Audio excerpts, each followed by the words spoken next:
So, I've known I wasn't straight for a really long time, since I was probably around 13, and I realized that most of my celebrity crushes were on females.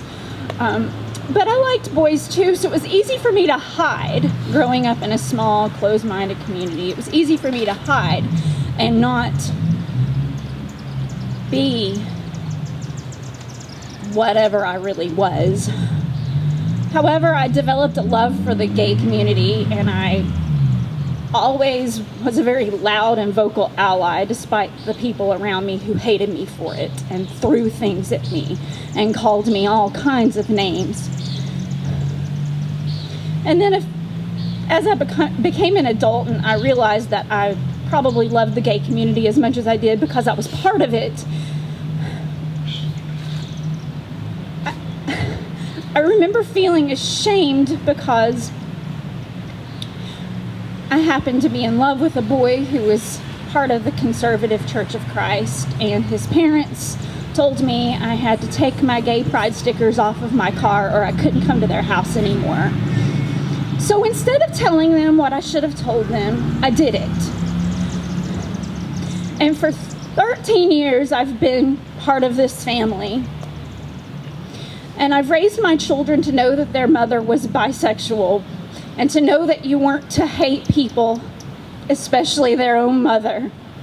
And I've shielded them from the hate from the church and from any potential hate that could be coming from their family. But I've kept it quiet and just among us and just among close friends. But over the past few months, I've been coming out more, and I've been more vocal about who I am and what I am. And I'm just done. I'm done being quiet about it. I'm done feeling ashamed. I'm done feeling like I have to hide who I am because people will judge me. I don't want my children to grow up thinking that they have to hide or that they have to be embarrassed about anything that might be their truth.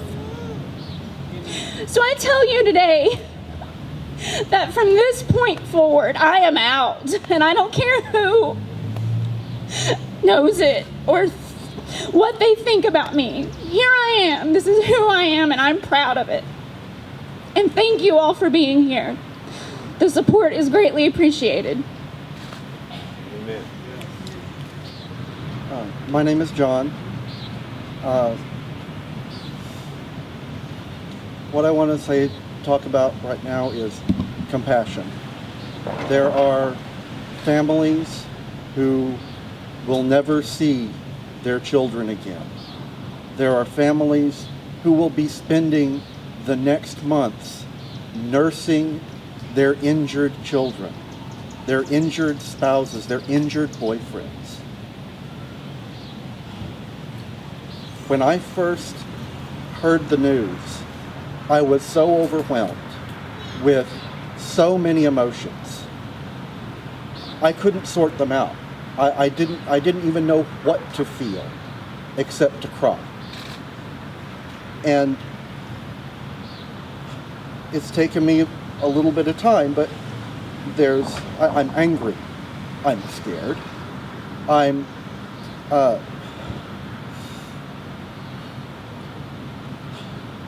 don't know. I'm still having trouble gathering all the words. But having been one of the people left behind after a hate crime,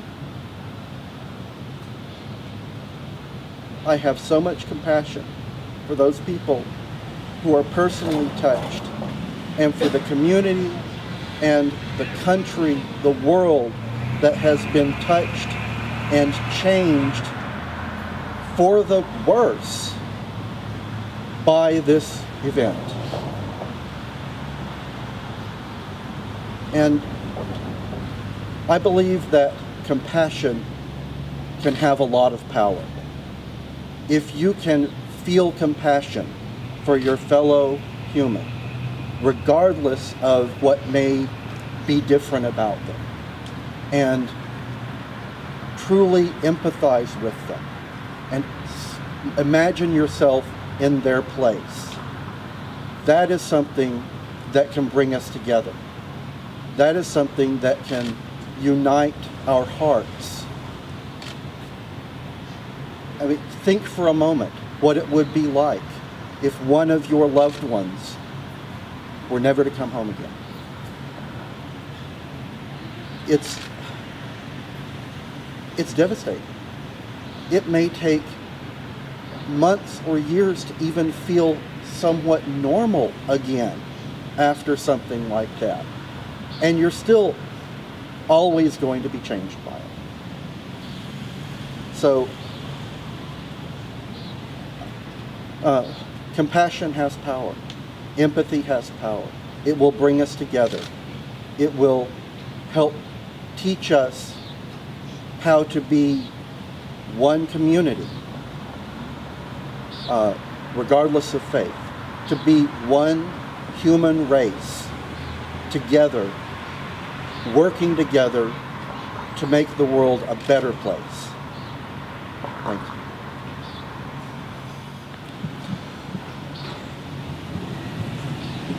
I come as well as an ally. In the community, we are called to love each other, whether I agree with what you do or whether I don't agree with what you do. I'm called to love you, every single one of you. I can stand right here, right now, and say, I love you, and I love you, and I love you, and I love you, and every one of you. What you do is not about me. So, hate is one of the things that tears everybody down. It tears yourself down, it tears the community down, it tears your family down, it tears your neighbors down, it tears everybody down.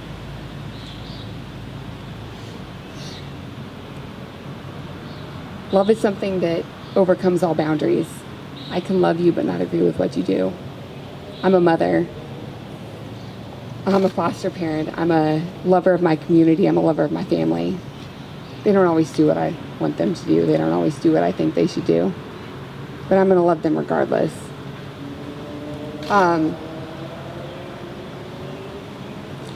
Hate destroys all boundaries. Boundaries between you and other people, boundaries between your family. When you hate somebody else, it affects your family as well. It affects the people around you. When you have hate in your heart, it destroys everything around you. Not just the person or the group of people that you hate. You can still accept somebody for being who they are but not agree with what they're doing or who they are. You can still love them and say, I love you and respect you as a person and a human being. What's happened has been a horrible tragedy. And I'm so happy to see that we have a group of people that are accepting of the fact that we all come from such diverse backgrounds. We're Christians, we're Muslims, we're atheists, we're Buddhists, we're whoever the heck we are today. And we can say, I love you because you are a breathing individual. And wherever you came from, you're a glorious person. And I can love you regardless. So I just want to say that I love every one of you. I love you. Truthfully, I love you.